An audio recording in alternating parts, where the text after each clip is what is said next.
Hello friends, कैसे हैं आप लोग। आप सबका स्वागत है हमारे जावास्क्रिप्ट वीडियो ट्यूटोरियल में। आज हम बात करेंगे ब्रेक एंड कंटिन्यूस स्टेटमेंट की। तो ब्रेक और कंटिन्यूस स्टेटमेंट का इस्तेमाल लूप के फ्लो को कंट्रोल करने में और स्पेसिफिक कंडीशन को हैंडल करने में मदद करता है। चलिए एक एक करके इसे देखते हैं। तो सबसे पहले हम लोग देखते हैं ब्रेक स्टेटमेंट। ब्रेक स्टेटमेंट का इस्तेमाल लूप को प्रीमेच्योरली टर्मिनेट करने के लिए होता है। जब ये स्टेटमेंट मिलता है तो लूप तुरंत बंद हो जाता है और प्रोग्राम अगले स्टेटमेंट के साथ चलता है। तो आइए इसको हम लोग एग्जांपल से समझते हैं। अभी मैं कर लेता हूँ अपना कोड एडिटर ओपन। यहाँ पे देखिए क्या है, यहाँ पे मैंने एक फॉर लूप चलाया, for loop let i equals to 1, उसको 1 से 1 पास किया हूँ कंडीशन।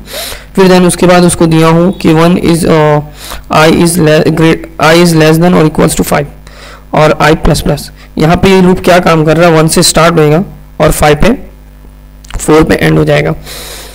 जैसे वो 1 प्रिंट करेगा, 2 प्रिंट करेगा, 3 प्रिंट करेगा, 4 प्रिंट करेगा और 5 प्रिंट करेगा, देन उसके बाद वो बंद हो जाएगा। तो यहाँ पे मैं क्या कर रहा हूँ, यहाँ पे मैं एक ब्रेक कंडीशन लगा रहा हूँ। क्या कर रहा हूँ, इफ आई इक्वल्स टू 3, जब वो 3 पे पहुंचेगा तो क्या करे, ब्रेक कर दे। तो इसको देखते हैं हम लोग कैसे काम कर रहे हैं। ठीक है, तो देखिए यहाँ पे क्या प्रिंट हुआ, 1 और 2। अगर मैं ये चीज़ यहाँ से हटा देता हूँ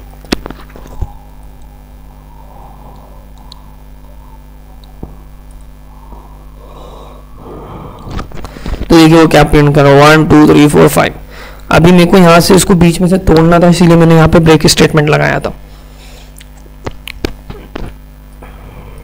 देखिए 1 और 2। अगर मैं यहाँ पे 4 लेता हूँ, देखिए 1 2 3। ठीक है, तो ये था हमारा ब्रेक स्टेटमेंट। अब हम लोग देखेंगे कंटिन्यूस स्टेटमेंट।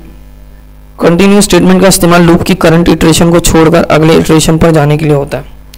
तो इसको भी हम लोग एग्जांपल में देख लेते हैं। मैं यहाँ से इस एग्जांपल में जैसे लूप 1 2 3 4 एंड 5 को प्रिंट करेगा। जब आई 3 हो जाएगा तो कंटिन्यूस स्टेटमेंट मिल जाएगा और लूप उस स्टेशन के बाकी कोड को छोड़कर अगले स्टेशन पर मूव करेगा।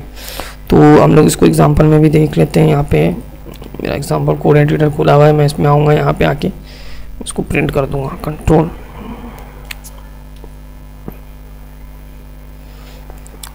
अब देखिए यहाँ पे क्या हो रहा है, यहाँ पे मैं डॉक्यूमेंट डॉट राइट कर देता हूँ।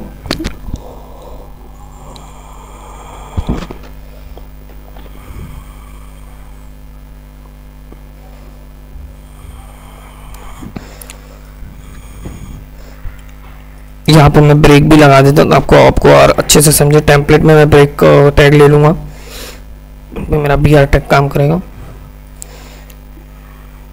सॉरी, यहाँ पे मैं कॉमा डालना भूल गया। अभी देखिए यहाँ पे कैसे काम कर रहा है। अभी देखिए यहाँ पे क्या हुआ, let i equals to 1, same as it is मैंने वैसे ही लिया। 5 तक आएगा वो आई प्लस प्लस, हर बार वो प्लस होता रहेगा। फिर यहाँ पे देखिए क्या हुआ, आई इक्वल्स टू 3, फिर देन उसको कंटिन्यू कर दिया। अब यहाँ पे क्या हो रहा है, जो ये 3 जो इटरेशन होगा उसको वो स्किप कर देगा, देन कंटिन्यू करेगा। देखिए यहाँ पे क्या प्रिंट हुआ, 1 2 3 प्रिंट नहीं हुआ, डायरेक्ट 4 और 5। अगर मैं यहाँ पे 4 लिख देता हूँ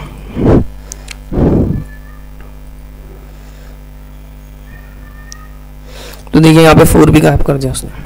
तो इस तरीके से हमारा कंटिन्यूस स्टेटमेंट काम करता है। तो दोस्तों ये था हमारा ब्रेक और कंटिन्यूस स्टेटमेंट जो आपको जावास्क्रिप्ट में मिलते हैं। अगर आपको कुछ और जानना है तो आप कमेंट में पूछ सकते हैं। Keep smiling and happy coding.